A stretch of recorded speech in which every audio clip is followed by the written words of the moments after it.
What's going on, guys? It's Vaperia and welcome back to another episode of my Pokemon Reborn randomized shiny look. That intro was not very effective, and neither is this one, but that's the whole point of the challenge. I tried to beat Pokemon Violet. I tried to beat Pokemon Violet. I tried to beat Pokemon. I tried to beat Pokemon Violet using only resisted moves. Enjoy the video. After spending over 15 minutes on character customization and way too much text, it was time to select my starter Pokemon.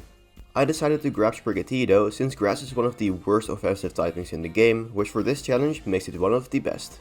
It wouldn't help me in the first two trainer battles of the run though, it was just a sitting duck to get chipped out by the Monastock while I could only use status moves, and the same was the case against Arven's Squovet. That does bring up an interesting question. How can you hit a normal type for resisted damage? Well, you don't. This wasn't an issue here, since you can continue even if you lose the Arven fight, but to deal with later normal types, I caught a Buizel which at level 7 learned Soak. This move turns the opponent into a water type, so by catching a Psyduck with Water Gun, I had a way to deal resisted damage to any Pokemon in the game. Almost. That's a problem for later though, for now let's get some more team members. I already had the Lechonk from the catching tutorial, and I rounded out the team with a Scatterbug for another garbage offensive type, and a Squawkabilly as a strong early game hard hitter, which will also help in the second Nemona battle. Her lead Quaxly was a bit scary because it could set up with Work Up, but my Water Dog came out victorious, bringing out the electric type Palmy. My only way to hit this was back from Squawkabilly, which definitely wouldn't be able to take multiple Terrestrial boosted electric type attacks, so I first used my Sprigatito and Lechonk to lower its defense by 4 stages with Tail Whip before going into my flying type, which could then not get the kill and in return get one shot by a critical Thunder Shock. Luckily I have my backup plan of Soak Weasel, and that apparently fails on terrestrialized Pokemon. That is an issue. Not one that can't be fixed by a bit of grinding though, so I tried it again 15 minutes later with a stronger team, and that's the second Nemona fight down. Next up was the first normal type I actually had to defeat, but Soak from Weasel followed by Terra boosted Water Gun from Psyduck easily took down the Yungoos, and after 20 minutes of school, which was even more boring than the average history class, I could finally explore the Paldea region.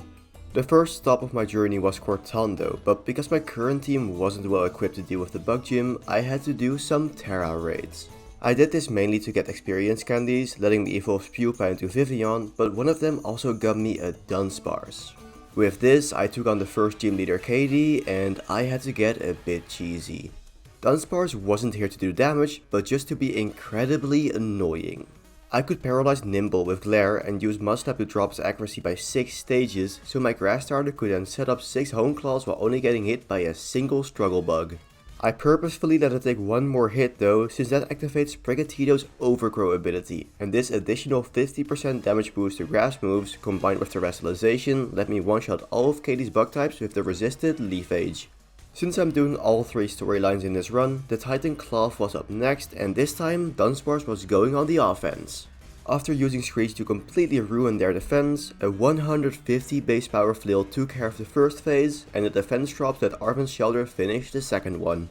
The experience earned from this got my starter to level 16, so it tried to evolve, but I cancelled the evolution here so I could get Seed Bomb at 1 level later for a huge upgrade over Leafage before evolving it into Florigato. This would be enough to let it sweep the second gym as well, this time even without needing Dunsparce's support first. Petalil could only do 5 damage per turn, so I could easily get up 4 attack boosts with Hone Claws to then one-shot the 2 weaker grass types with Terra boosted Seed Bombs. Sudowoodo was a lot bulkier, so it took the hit with more than half of its HP remaining, but since its Rock Throw then activated Overgrow, the Trudy was in perfect range for the second Seed Bomb to kill, getting me the 3rd total badge. The next stop was the Open Sky Titan, but I got a bit sidetracked.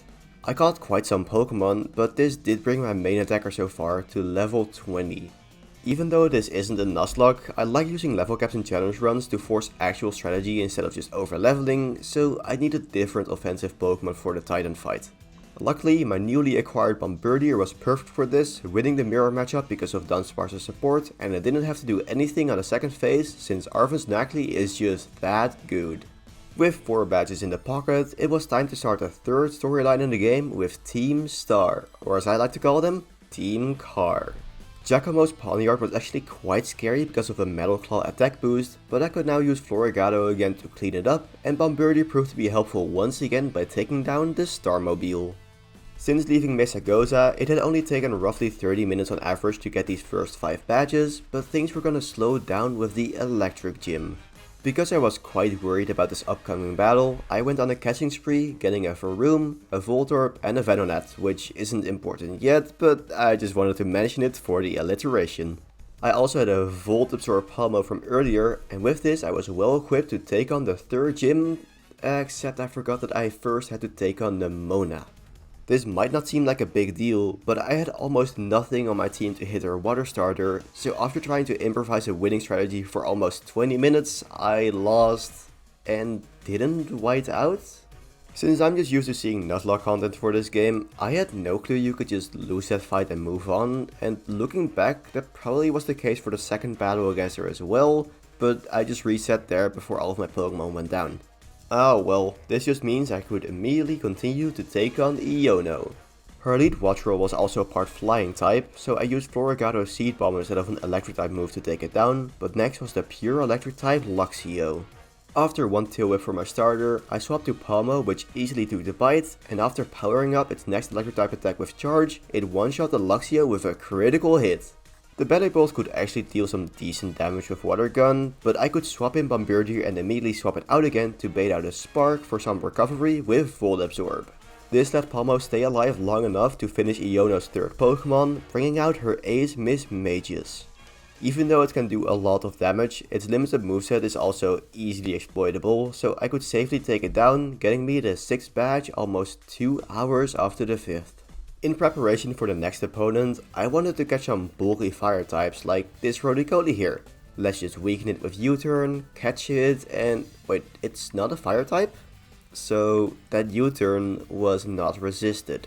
This meant I was forced to reset the game, but luckily I had saved after Iono, so I then just caught a Carkle instead, also grabbing a Growlithe for some extra firepower to take on the hottest boss of Team Char, Mela. Okay, I'll stop with the fire puns. Anyways, first up was her Blazing Torkoal. Okay, sure, I'll stop for real this time. Her lead Torkoal set up Harsh Sunlight with Drought, but that was actually helpful for me, since this just meant that Carkle could deal more damage, while the damage taken was basically negligible anyways.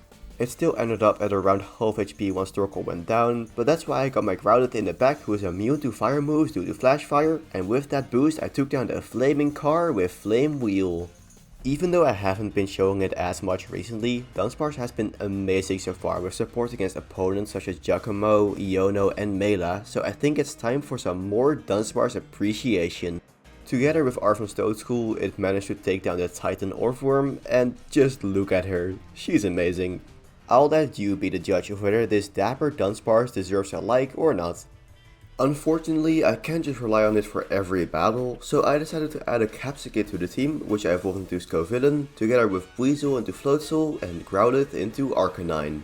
I still ended up leading with Dunsparce in the next gym fight, but that was just to paralyze Kofusalusa, letting Scovillain set up Sunny Day and Grove to triple the power of my fire moves, allowing it to easily finish off Veluza and Wugtrio.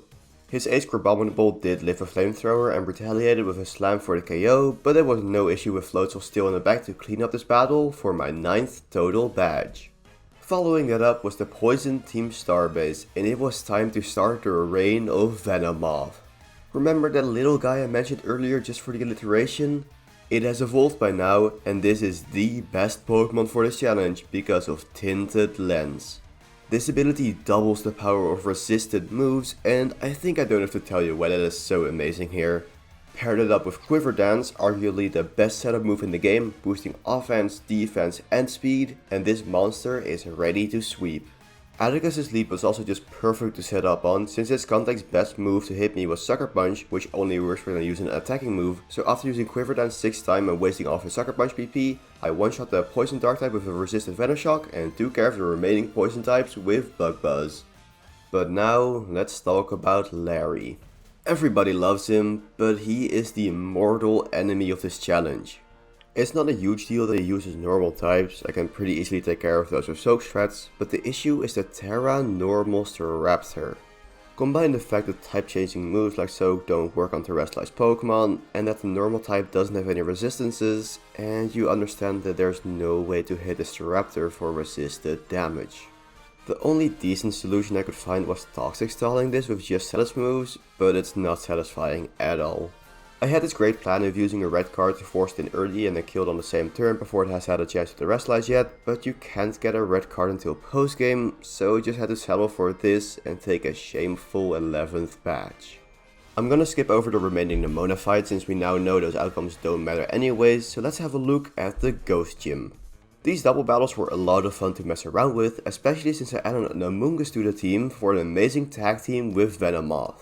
The former can use Rage Powder to redirect the opponent's moves towards itself, so the latter can freely set up quiver dances, and you can guess how it went from there. Easy 12th badge. The Titan Iron Treads wasn't much harder, 2 Tinted Lens Bug Buzzes to carry the first round, and for phase 2 I used my newly evolved Dunsparce's Screech to help Arven's Villain clean up the fight, so that's one more badge in the pocket. The next boss was a different story. I currently had no moves at all to hit Tulip Psychic types for resisted damage. To fix this, I caught a Gardevoir which I was hoping could sweep the entire gym. I started off by lowering the leads for Rigiraff's attack with Charm to weaken its crunches, then paralyzed it with Glare from the Dunsparce, and with the Giraffe completely crippled, it was time to start spamming Calm Mind. I could stay healthy with Wish and Leftovers, and once Gardevoir was at plus 6 special attack and special defense, I could one-shot all of Tulip's Psychic types with a 260 base power stored power, getting me the 14th badge. That left only one more gym, but it's a tough one, the Ice Gym. Ice only resists itself, and even though I came prepared with an Ice type of my own, that wouldn't be enough. Luckily, Pokemon can have multiple types with their own resistances, so it was finally time to use my now fully evolved starter again. Its signature move Flower Trick did half of Frostmounts HP, and since I had a Focus Sash to always live one hit from full, I could hang on and use it again now with an overgrowth boost to take down Grusha's first Pokemon. After turning Beartic into a water type with Soak, I could finish it up with Floatzel's Liquidation, and with the help of some defense drops from Screech, I did the same to Titan. Last up was the Terra Ice Altaria, but with the Dunsparce still alive as an infallible support Pokemon, I quickly turned it into an easy target for my Titan to clean up with Avalanche, finishing up the gym challenge.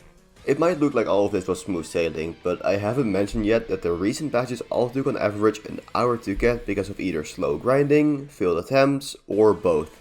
I've been underleveled for most of this run just because leveling up my Pokemon is severely slowed down with these rules, and it shows in the next part of the game.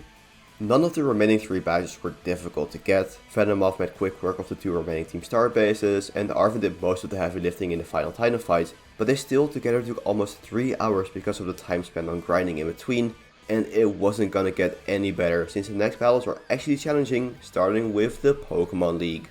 First up is Rika with her ground types, and since those resist poison, it's time for another Venomoth sweep.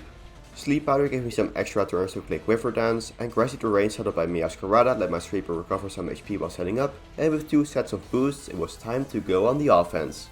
Whiscash and Camera both went down to a single Sludge Bomb, but Donphan can guaranteed live one hit with Sturdy and hit my Venomoth for super effective damage.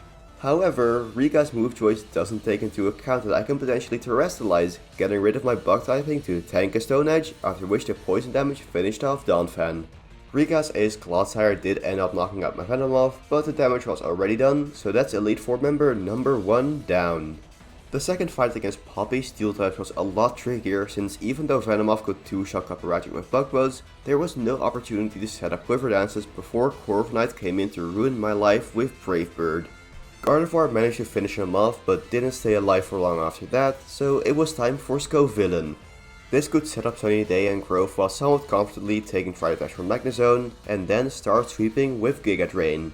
With Terra Grass, 2 Giga Drains would be enough to take care of Bronzong, and the Earthquake was now resisted, so I managed to get back to a massive 80 HP going into Poppy's final Pokemon. Unfortunately, Tinkaton's Hammer is a lot more massive, so yeah, Villain went down. Still, I had my trusted supporter Dunsparce and my maybe slightly underused starter Meowscarada to finish up the second battle of this gauntlet. And now, it was time to get revenge on Larry. He had ditched the infuriating normal type for the way more vulnerable flying typing. Let's not talk about what happened against his lead Tropius though. I changed his typing to water with soak and that turned out to be a bit of a mistake, but 7 minutes later I finally managed to knock it out. And then my nemesis Staraptor returned. Since this time it didn't terrestrialize, Miasquarada managed to knock it out with a grassy terrain overgrow boosted flower trick after Brave Bird recoil, but by now my team did not look great while Larry still had 3 Pokemon left. However, numbers aren't everything, because I still have Quiver Dance Venomoth. So 1, 2, 3, and vengeance is mine. With that cleared up, it was time to take on the final Elite Four member, Hassel. The Dragon type might not resist any of Venomoth's stab moves, but that's not the only Pokemon I have, so instead, after some screeches from the Dunsparce, I used Floatzel to take down the first Pokemon of this battle. Next up was Dragology, and well, we're back to using Quiver Dance Venomoth. Bugbuzz got 1 kill, and I was hoping Energy Ball could get a second one, but Haxorus barely hung on and took down my Pokemon instead. Floatzel finished the job, and by using Soak on Hassel's Flapple, I could then use my Scovillain to one-shot it with Flamethrower after another setup. Despite that, Giga Drain still did pathetic damage to the Excalibur, and not even an Overgrow and Terra boosted Flower Trick was enough for the win, but luckily my Gardevoir took an Icicle Crash with only 2 HP remaining, didn't flinch, and cleaned up this fight with a Mystical Fire, wrapping up the Elite Four. Gotta say, I'm quite surprised that I managed to beat all of them on my first attempt, but things were gonna change with the top champion Gita. Even if her team is mediocre overall, her typings match up pretty poorly against my moves, which makes it bad for me if you get what I'm saying. I had a pretty nifty strategy for taking down Espatra, using Skill Swap to get rid of its Opportunist ability so I could then set up with Calm Mind and beat it with Psychic, but I ended up losing to Avalok since despite its infamously bad special defense, it took a Terra boosted Hydro Pump from Floatzel, took it down, and that was my last Pokemon with a resisted hit for it. I made sure to keep Scovillain alive on the next attempt, and how is this thing taking so little damage? I know I made it a water type with Soak, that's the whole point, but what the heck, this thing is supposed to be terrible, why am I losing to an Avalok? Okay, change of plans, I'll use the Dunsparce with Screech and Ice Spinner to beat it instead. Oh, come on! Time to change plans I guess, and use Coil and Yan over Screech and Glare, and this finally worked, letting me take enough hits from Kingambit to set up and take down both it and the monstrous Avalug. And then I lost to Gogoat because with Sap Sipper its only weaknesses are ground, which I don't have, and water, and my Floatzel just died. But then, I realized I could use Skill Swap on Gogoat as well to get rid of Sap Sipper, so the combination of Scovillain's Giga Drain and Miasquarada's Flower Trick took down the literal goat, and suddenly, only 2 Pokemon were left. Veluza did then just casually murder 3 of my Pokemon, but I still had Venomoth. The move Psychic let me clean up the Psychic type, and that got Gita down to her final Pokemon, Glimmora. The Dunsparce was unfortunately useless at this point, so it all came down to luck. Sleep Powder hit? Check. Quiver Dance? Check. 3 turns sleep? Triple check, and with that, 1 final Sludge Bomb finished the job, making me a champion, I guess? Paldea is weird. You know what's also weird? This video isn't over yet. There are a bunch of boss fights left to wrap up all the separate storylines, and then there's the Area Zero stuff, so let's pick the pace back up a bit. I'm immediately just gonna skim over the Clavel fight. It was pretty boring since I didn't get to use my Mirror Orb Venomoth strategy against Shell Smash Poltergeist, so we just won the boring way. I'm also gonna skip through the Penny fight because even though I'm a big fan of all the evolutions, they're not that good, especially considering the terribly bland movesets they have here, so that wasn't much of a challenge either. But Arven was a different story. I actually tried this fight before Penny, but lost to his ace Mabostive, so I was forced to postpone the fight to the next and hopefully final stream of the challenge. Unfortunately, it didn't seem like I could win this fight without getting quite lucky just yet, so instead I decided to first grind up my underleveled Pokemon and then try again. It still required some luck, but let's have a look at my strategies for this battle. First up was the pure normal type Greedent, so I was forced to use Soak here, after which I swapped into Scovillain, which would set up Sunny Day and Growth while taking the Earthquakes, and then start wreaking havoc. I only had fire type attacks, but after some trial and error I knew that Arven would always set out his rock type next, which died to a single overheat, and even though that's where Scovillain's destruction ended, taking down the Garganacl was huge. My specially defensive the Dunsparce could then 1v1 the Toedscruel, Scovillain was set up fodder for my Calm Mind Gardevoir, so that easily went down to Moonblast, and Cloyster got knocked out by my own water type, only leaving the Terra Mabostiff. Luckily, Floatzel had the perfect move for this. Growl. Yep.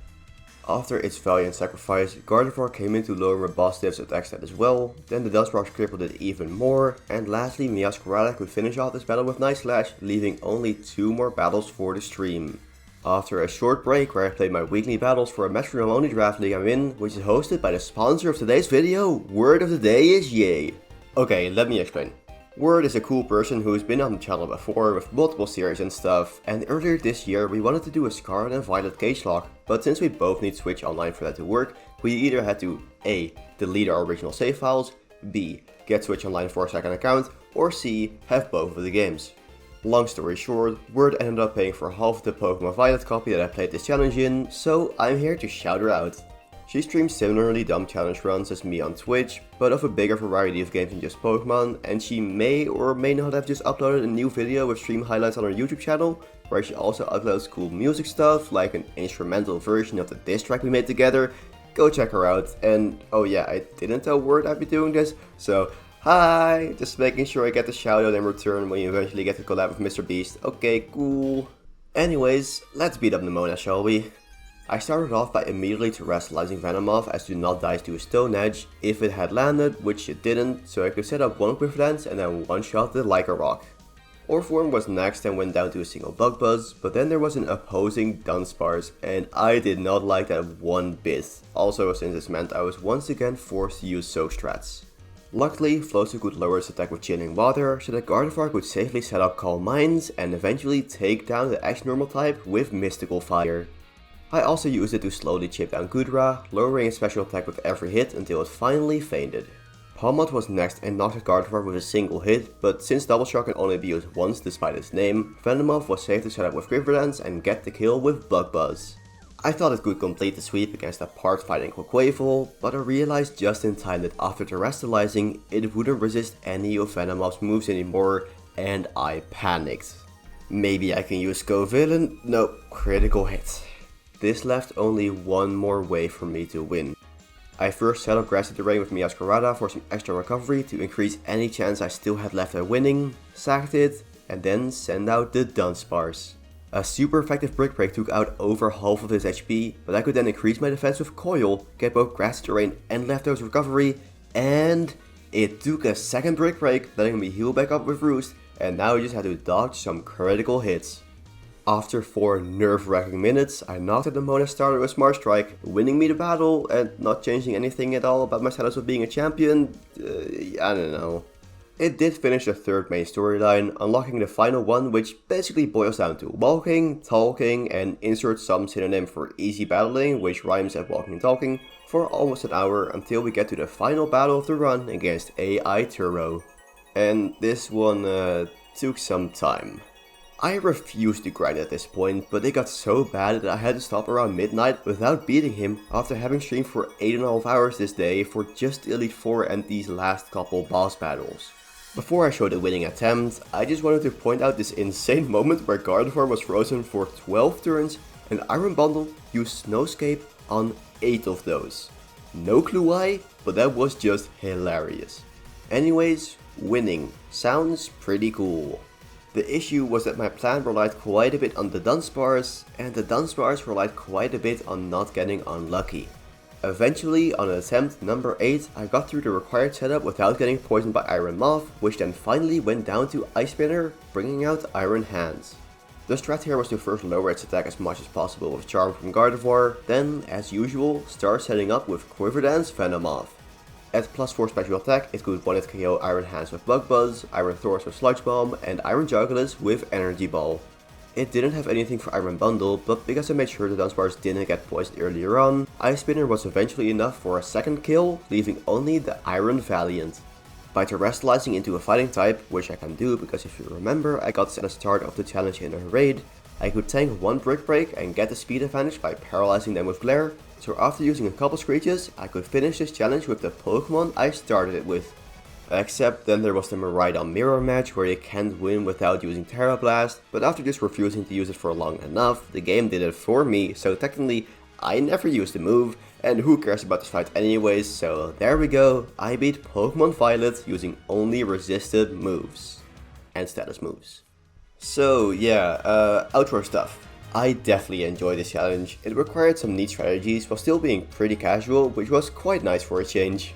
If you enjoyed it as well, or just Dunsparce, consider liking, subscribing, or sharing the video. I'm not only trying to get monetized at the moment, but I also want to become the biggest Vaperio on YouTube, and we're only like 100 subs away from beating this, with all respect, dead esports channel, so it would mean a lot. Anyways, I'll see you next time, and of course, stay alive.